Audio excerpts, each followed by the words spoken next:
So we've been bringing you gems from the poster sessions, but what we're going to bring you now is we're going to bring you someone who's been one of the moderators, or I suppose some people would call them judges, people who bring together the critical discussions about the various posters.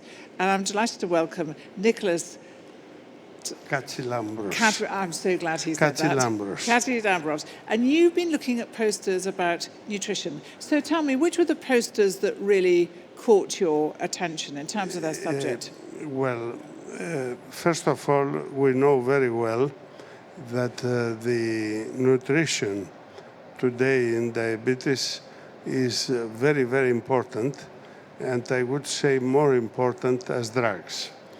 But unfortunately, this is not taken in too much as concern from our part as doctors.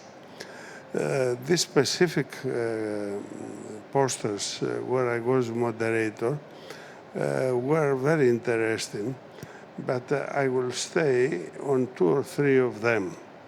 One of them was what happens in blood sugar, and especially in postprandial blood sugar, that means after eating.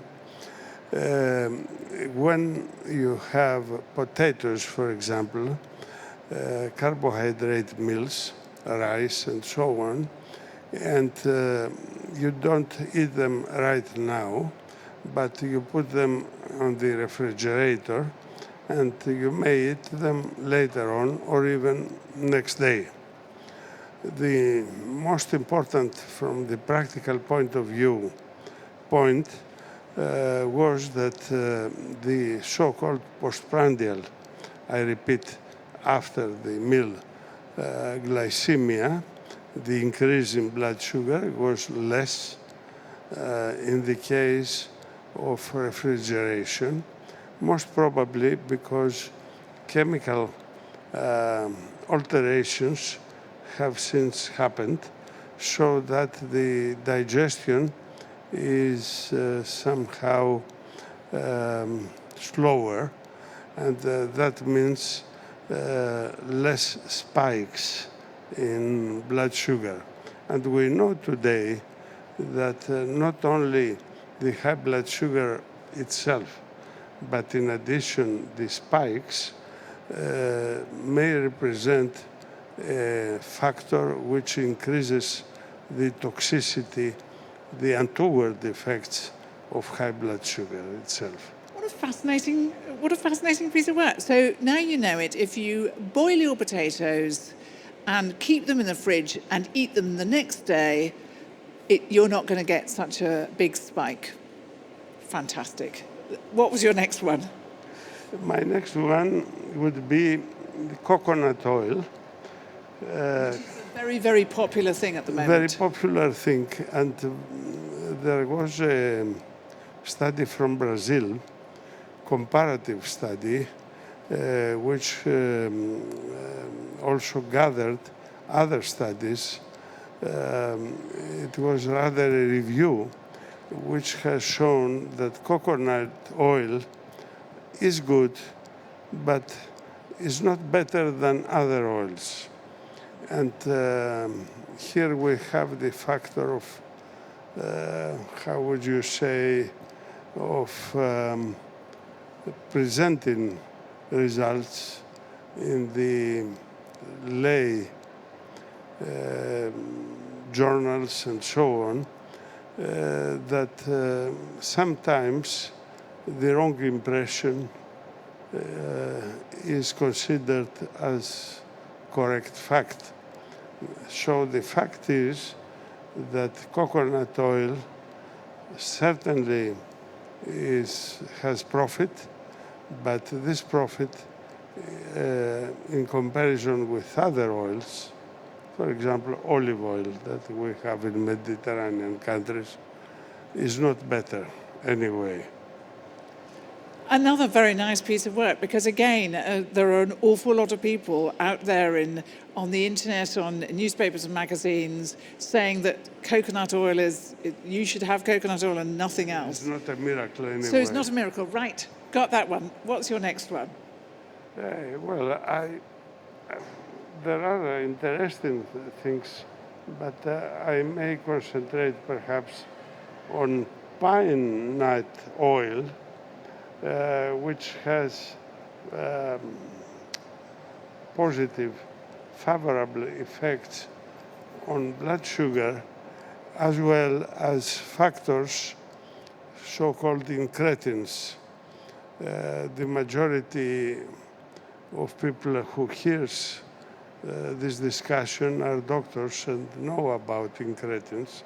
Incretins are substances produced from the intestine which facilitate insulin secretion as soon as we eat.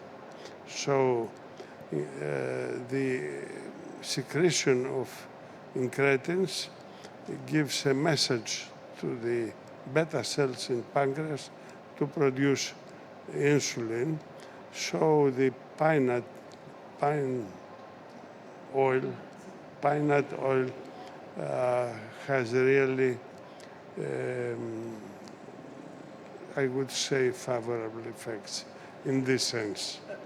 Another fascinating study, although I have to tell you that pine nut oil, there's a world shortage of pine nuts at the moment.